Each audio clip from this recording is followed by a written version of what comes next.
All right, my friends, we are in the kitchen getting ready for our cooking class, day 2. Olivia Guy, we are at the Acetia? What's it called? Achataya. We're at the Achataya. I don't even know if I said that right the first time. You did, I heard you over there. I was like, I didn't fuck that up. Twice in a row. Great, so we have everybody here. I thought it'd be really fun to make bolognese, but like a la Americano. So the way that I would do it back home, breaking all the rules of traditional Italian cuisine. I don't like the word tradition. It's one of my least favorite words. I try not to use it. And Jeff and I were saying, yesterday he was getting like, a little agitated with me because he was like, oh no, that's not traditional. And I was like, well, I add white miso paste to my sweet potato filling for the past 5-6 years traditionally. And I do that every year, every time I make it as a tradition. So it is my tradition. There's no one that can't say that's not traditional if you do it over and over and over again. Because that's all tradition means, is doing something continuously, religiously, over and over and over. One of the other things I really like to do that breaks the rules, I really like using butter over olive oil. I'm a big fan of butter. I think more butter is more better. Oh, butter, more better. I'm on that train. And so that kind of like is my little ode to my French roots, I think. You don't often see a lot of butter outside of like butter and pasta water in sauces. You don't see it like, especially in a tomato sauce or especially like in a ragu. None would probably walk out a long time ago. How are we looking over there? We still need a little more flour? Yeah, we're still wet. All right. So I have ground beef, ground pork, ground prosciutto. I don't personally like using veal. I think veal is very lean. More fat is more flavor. Just like with my meatballs, I don't put veal in them. They can turn out kind of dry. Veal is expensive. So I usually have some sort of ground salami, the end bits of like a prosciutto, the end bits of salami, mortadella, some sort of cured meat. You're gonna get that punch of saltiness without having to get veal. Or even find veal. Veal can be hard to find sometimes. So I'm gonna start with the 2 meats, the pork and the beef. I'm gonna wait on adding the prosciutto because prosciutto is gonna cook and crisp very quickly, and I don't want all those like chewy, crunchy prosciutto in there. So I'll add that at the end once I'm down kind of like browning, bringing everything together. So here's a little move.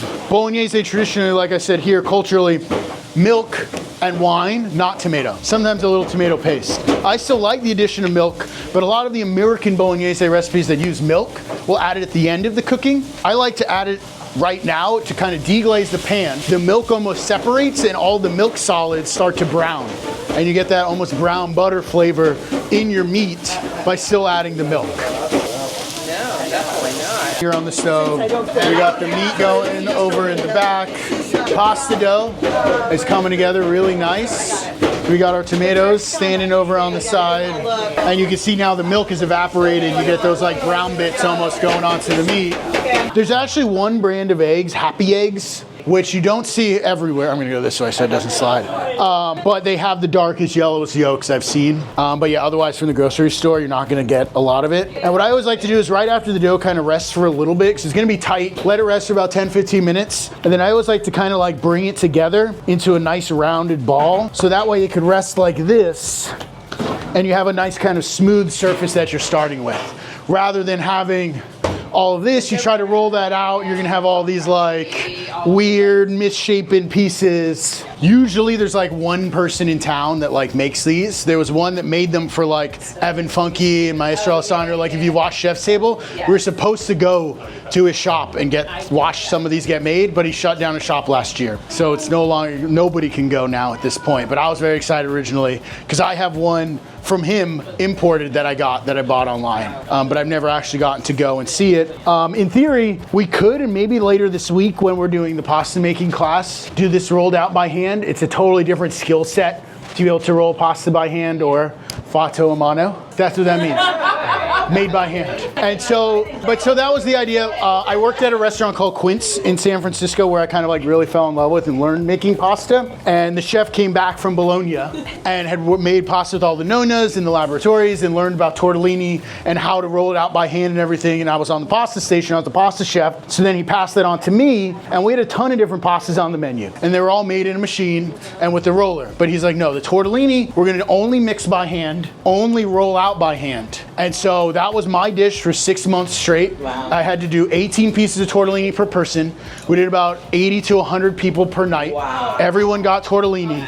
And I would just come into work, I'd bring my board out to the dining room, I'd make a batch of dough, roll out the batch of dough from yesterday, make a new batch of dough, cut them all up, and just stand there and make tortellini for hours.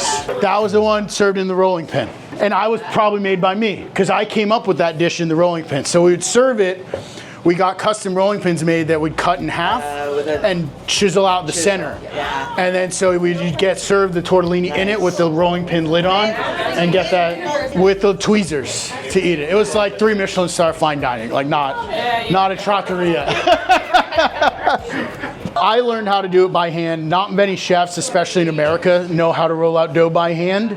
But so I always say, even if you're using a machine at home, get a wine bottle or a rolling pin, simply because your machine is only going to be able to kind of exaggerate what you put into it. So if you put a really nice rectangle in there, it's going to exaggerate that rectangle and give you a big, beautiful rectangle. If you put in this like odd shaping clump of dough that doesn't really have any shape or form, that's what you're going to get. This giant gator tail with pieces that you can't really use, messed up all over the place. And so I've noticed a lot of people don't take the time to really kind of like make sure you get this set out and started right. Oh yeah, that's nice. Will you grab me that little spoon of flour in that bag right there, the one that's half open, just with a little bit of flour on it. Perfect. And simply I'm gonna do this because I'm working on not wood. I know it's gonna have a tendency to stick just a little, so I'm gonna put a little bit of flour down on this. We got the aftermath here. There's a small pot of pasta, but everybody's eating. Food's out there. Everybody's ready to go. Ready to rock and roll, baby.